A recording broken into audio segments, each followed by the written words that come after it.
Bonjour, je m'appelle Marguerite, donc je suis chargée de mission depuis septembre 2019 au FRAT. Avant, j'ai été pas mal bénévole dans les équipes d'organisation et puis responsable de groupe, animatrice et également jeune. Jean-Michel Dupont, délégué général du FRAT, 49 ans, et je suis au FRAT comme délégué général depuis 5 ans, et puis ancien frateux, jeune et animateur. En fait, c'est un vieux pèlerinage. Il est né à Lourdes, un prêtre d'un patronage du nord de Paris qui a emmené ses jeunes à Lourdes pour des colonies. Et depuis, le rendez-vous a grossi. Et donc, on est parti de 12 en 1908 et désormais, on est à peu près 10 000 à chaque fois. On a deux frats, le frat de Jambville qui s'adresse au 4e, 3e d'Île-de-France. Bien évidemment, on accueille des jeunes qui viennent de d'autres diocèses s'ils le souhaitent. Il y a également le frat de Lourdes qui est pour les lycéens et c'est 1 an sur 2 l'un et l'autre. En fait, il y a quelque chose de très marquant, c'est en fait les 10 000 qui sont rassemblés sous le chapiteau ou dans la basilique Saint-Pédis à Lourdes. Et c'est 10 000 qui chantent à l'unisson et qui louent le Seigneur. Un des plus beaux souvenirs que j'ai au FRAT, c'était de voir les prêtres et les évêques rentrer dans le chapiteau au milieu de tous les jeunes et tous les groupes réunis. J'avoue que ça avait été un très beau moment, très beau souvenir. Pas oublier de regarder la caméra. Très beau moment, très beau souvenir. En 2022, du coup, il y a eu une tempête annoncée, on était en vigilance jaune, même peut-être orange, et c'est vrai qu'il a fallu prendre des décisions, il y a eu une cellule de crise, et il y avait Jean-Michel dans la cellule de crise, moi j'étais au niveau du chapiteau où il y avait les 10 000 personnes, il y avait le père Philippe News qui était sur le podium, et c'est vrai que avec du recul, alors il a fallu prendre une décision sur la célébration, est-ce qu'il fallait la continuer, l'arrêter, faire sortir tout le monde, évacuer, et c'est vrai que le moment où on s'est tous retrouvés, c'est-à-dire que Jean-Michel, le père Philippe et moi-même, on s'est retrouvés à l'arrière du chapiteau, la décision elle s'est prise là, à cet instant-là, et c'est vrai que voilà, ça a été un souvenir marquant et qui s'est très bien fini au final, et les jeunes ont passé un bon moment.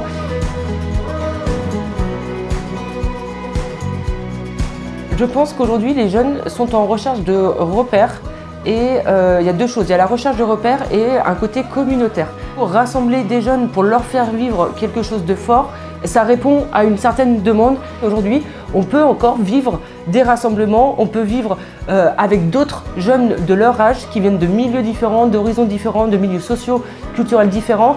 Et ça, c'est très important, je pense. Alors, le FRAT le fait et je pense que l'Église a un rôle à jouer là-dessus. Les jeunes d'aujourd'hui ont vécu les années notamment de Covid, avec le confinement. On est dans une société qui valorise beaucoup l'individu et le fait de vivre quelque chose ensemble, en grand nombre, je trouve ça hyper important et hyper formateur pour les jeunes. Alors déjà, l'élan, c'est pas l'animal.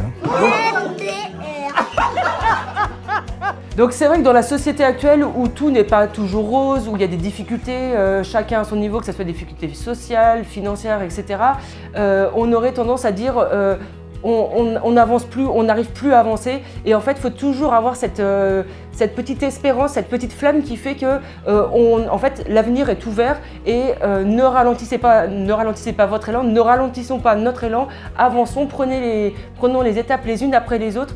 C'est pas le côté sportif pur et dur de il faut que je cours, il faut que je gagne la course et tout ça, mais c'est aussi le côté aussi spirituel de même dans sa foi, ne ralentissons pas notre élan, continuons à croire, même si on a des doutes, même si on a des difficultés, voilà, avançons et croyons. Pour moi, c'est aussi une invitation à une sorte de persévérance, c'est-à-dire que voilà, on est dans un monde où on peut avoir plein de freins, plein de choses qui nous empêchent de faire des choses nouvelles, des choses qui nous font grandir. Et je trouve que c'est un beau thème qui nous invite vraiment à persévérer. Et voilà, je trouve que pour des jeunes, se dire que dans la vie, que ce soit au niveau spirituel, mais aussi dans la vie de tous les jours, il y a un bel appel à la persévérance dans le temps. Mais en tant que jeune, j'ai pas l'impression d'avoir été plus marquée que ça par le FRAT.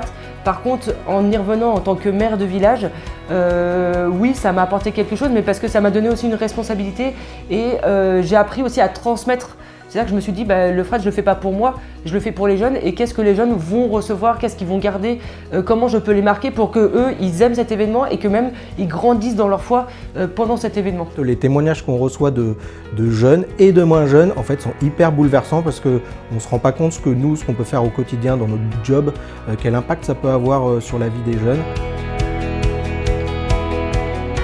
Pour tous ceux qui sont venus au Frat, c'est de témoigner de ce qu'ils ont vécu, de donner envie aux autres de venir.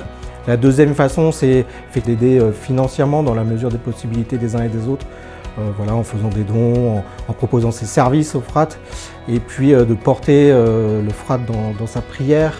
Il y a quelque chose d'assez mystérieux qui se passe au Frat, et je pense que la prière a une puissance tout à fait particulière pour ça.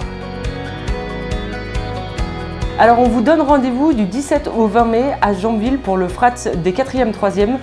On vous attend nombreux, on a déjà aujourd'hui plus de 10 000 réservations. Donc voilà, venez nombreux, on vous attend là-bas du 17 au 20 mai.